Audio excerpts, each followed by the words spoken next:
if anybody's around that Saturday. And we'll check out the chase car equipment too. We'll be able to steer the antenna on the roof by then, and so we'll be looking at the automatic update of the will follow the balloon. All right, so that's the end of the presentation. But let me show you a little movie. Let's see here. Close that off.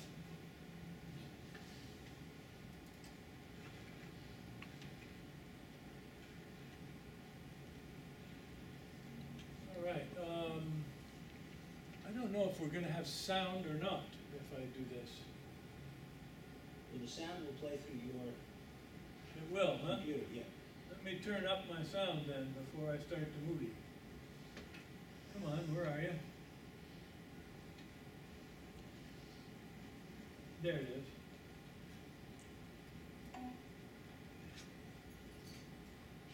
Now, it's not very loud, but it's all I got. Okay, turning. Yep. And the camera is, Yep.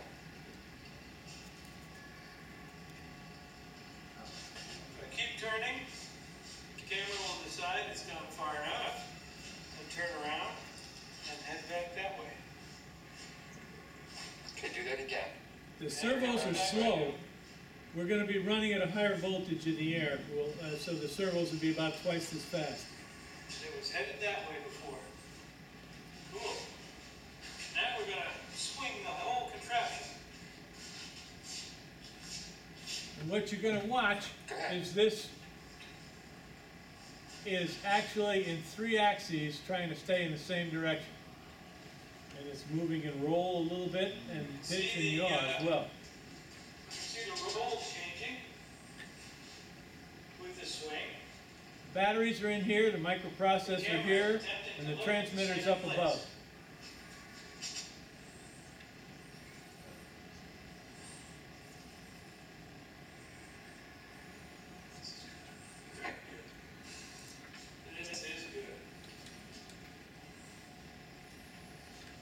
This is at Mike's lab in Milford.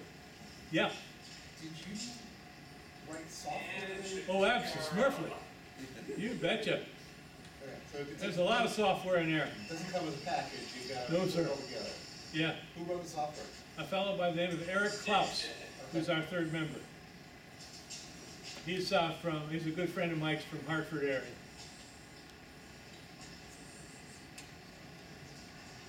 Now we're going to get tired of this in a minute, and Mike, who's holding the camera, is going to go over to the other side of the lab and look at the TV, okay, which is seeing what the camera sees, and we're going to spin it some more here.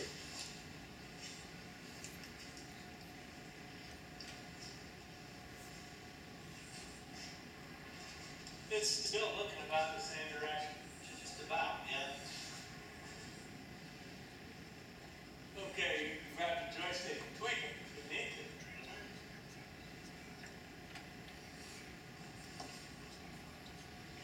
So the idea is we can steer it this way and down as we like with the joystick, and then when we go hands off the joystick, it's going to stay pointed at that spot. That's sweet.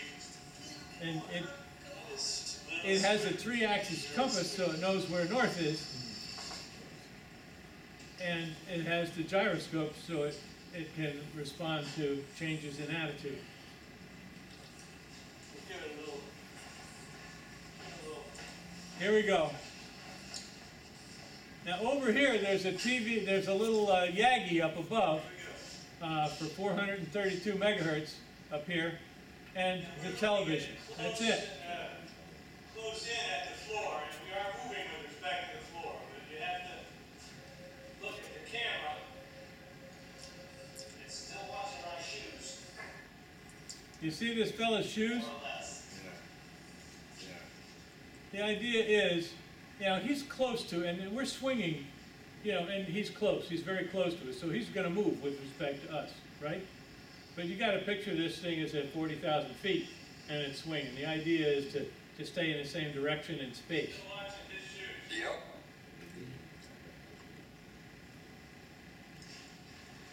Now, if we roll it this way.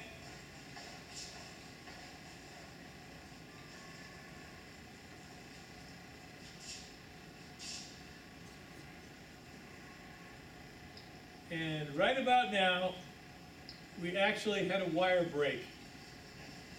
And we lost it. Right about here. Saying whether the roll is acting the way we want it to in this Oh, it is. configuration. It is. It's perfect. I can see your shoes in the frame. Yeah, now it's Yeah, gone. the Now we lost it. It lost it. Something just, something just. Well, we found out later it was a wire that we had plugged into this little microprocessor board that came out. And that was the problem there. So there we have it. Playtime in the lab. And So you're at the mercy of the winds as to Where where we it go. goes and how. yes, with one exception, we have an abort switch on the ground. And the abort switch will release the balloon, leaving the parachute and the rest of the stuff connected to fall. And the parachute will fill. And Now, is the parachute out at all times, or does it, It will be collapsed, but it will fill when it falls. what does it? We thought about that, maybe run a little wire around there to keep it out. But if you run a wire and take a gust or something and, you know, it hits the balloon or something and it bends the wire, Then you lose then you're gonna stay bent and the wind isn't gonna straighten you out, and you've got a much easier chance of snagging, et cetera. a lot of different thought process that goes Oh into. my, we've been talking about this for eons, you know. But it's fun, yes. You said you probably, well, there's a chance that you can land in the water. Yes, The whole package going to be positive buoyant. absolutely. We're gonna build it out of styrofoam, and it's gonna be airtight. And it's gonna be probably about this big around. About that tall. So it'll be hard to sink. How heavy do you expect? Whew. We're hoping like crazy we can get it down below 20 pounds. Yeah, The antenna for the APRS, would it be on top at that point? yes. Yes. We'd like that to remain out of the water so that we can find it. Yeah, that's, we're hoping. Yes. How much time do you anticipate to get the full altitude and then come back down? When you're going up, it will be almost a constant speed, because as the air gets thinner, the balloon gets bigger. So the ascent rate is just about 1,000 feet per minute. So we're 100 minutes or an hour and a half on the upstroke. And when we start heading down with 1 millibar of atmosphere,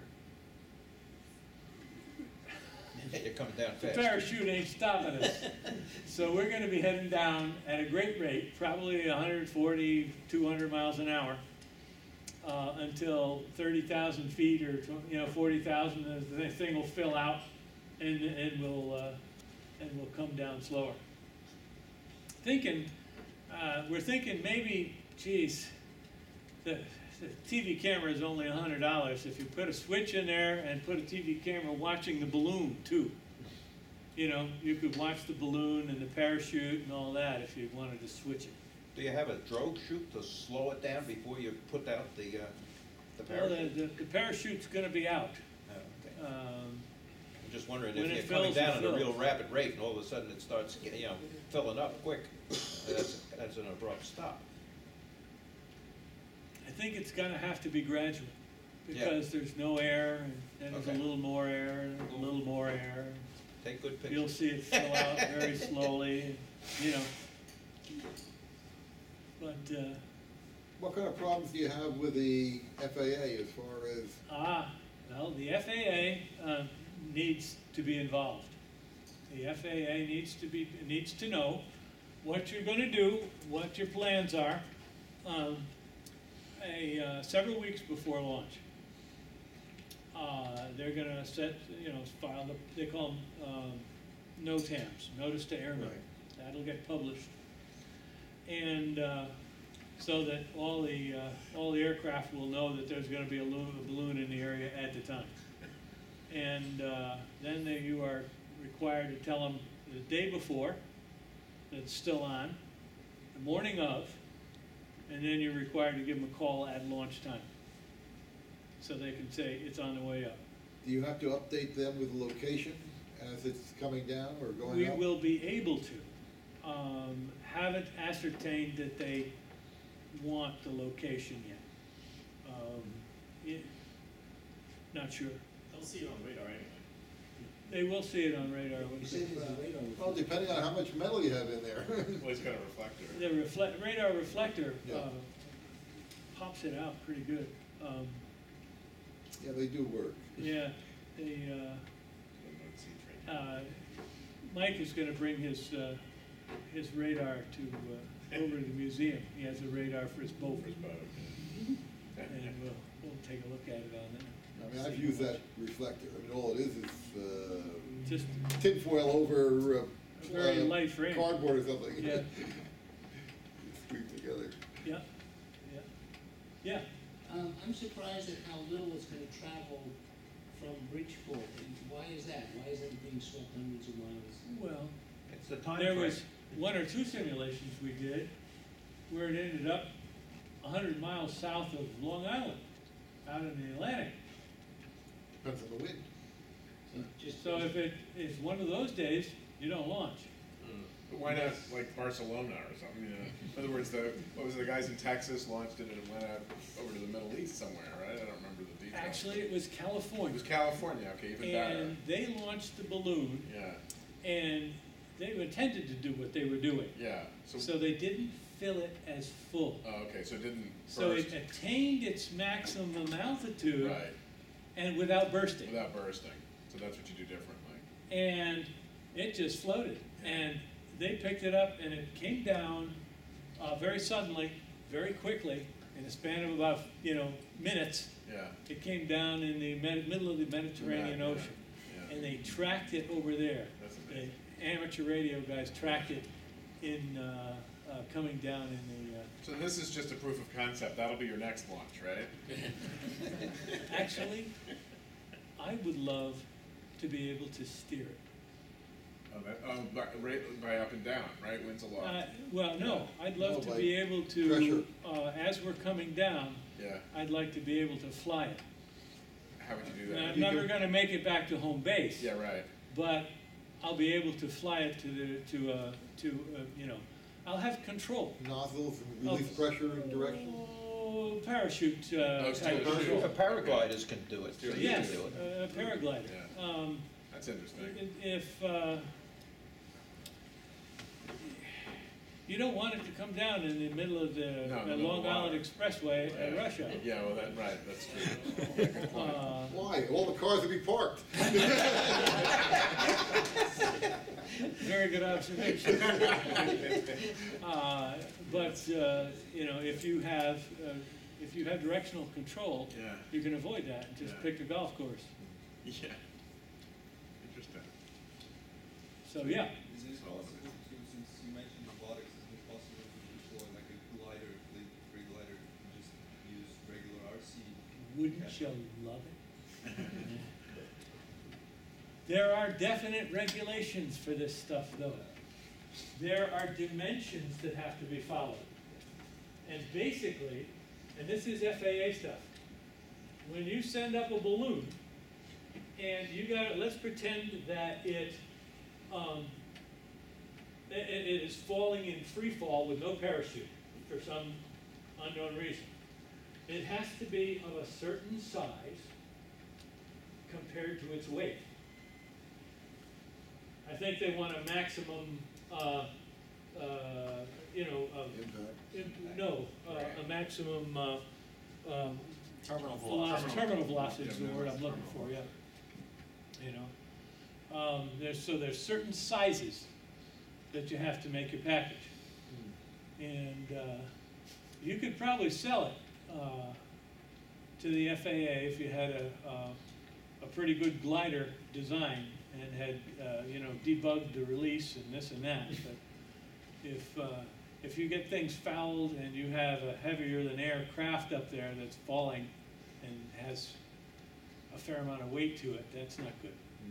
So you really have to get your act together before you can, before you could think about an airplane-like or a glider-like design. So, yeah. Speaking of the expressway, do you have liability Yes. concerns as well, insurance policy and all that? There's an umbrella at the museum. Yeah. How about a rotary wing system, you know, free floating to come down, working like a parachute, but that might be controllable also. A gyrocopter, yeah, it might spin up of its own.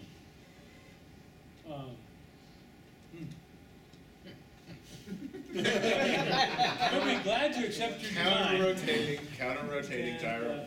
Sikorsky is your next stop. Well, you have to prevent it from spinning. So That's you true. need- You need counter-rotating props, Yeah. right? And thus we learn how cost overruns. Not part of the original budget.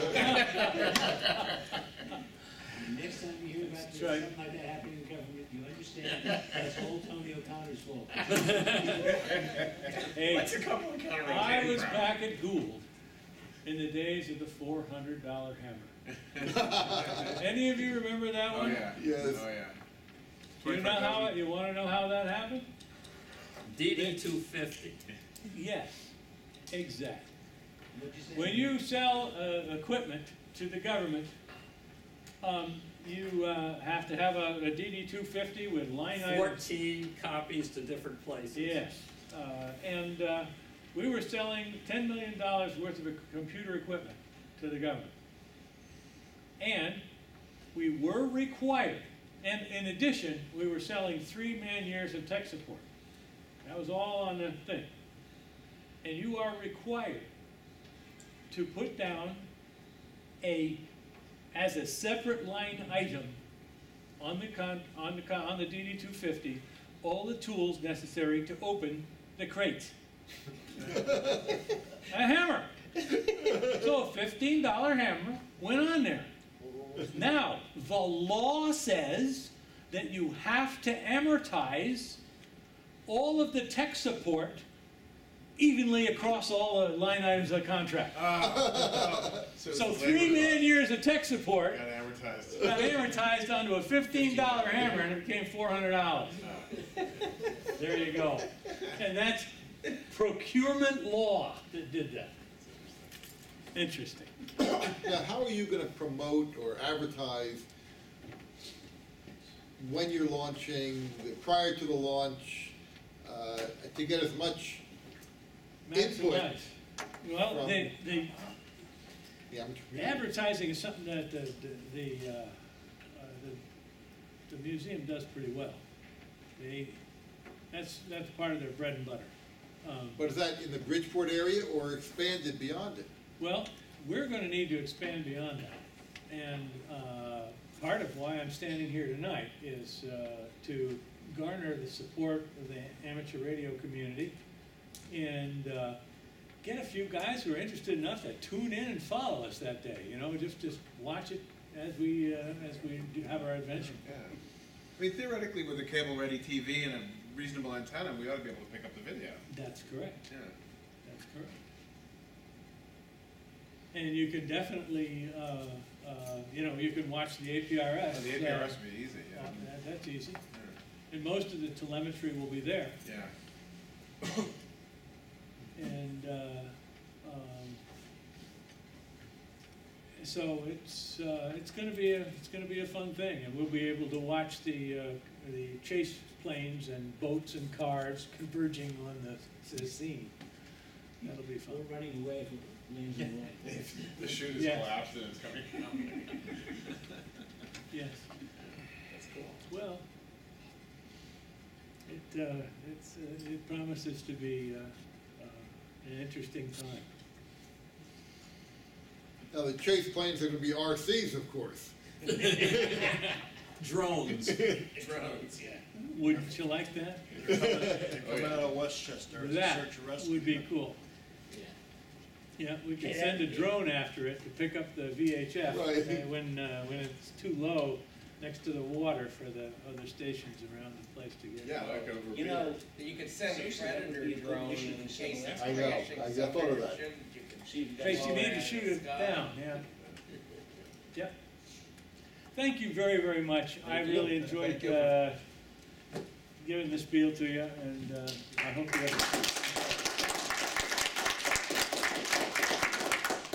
All right, let's take a 5-minute break. The bathrooms are down the hall, and then we'll get started. If anybody wants to do the 50/50, that's still see Tina there, and we'll do that when we're finished. Thank you again.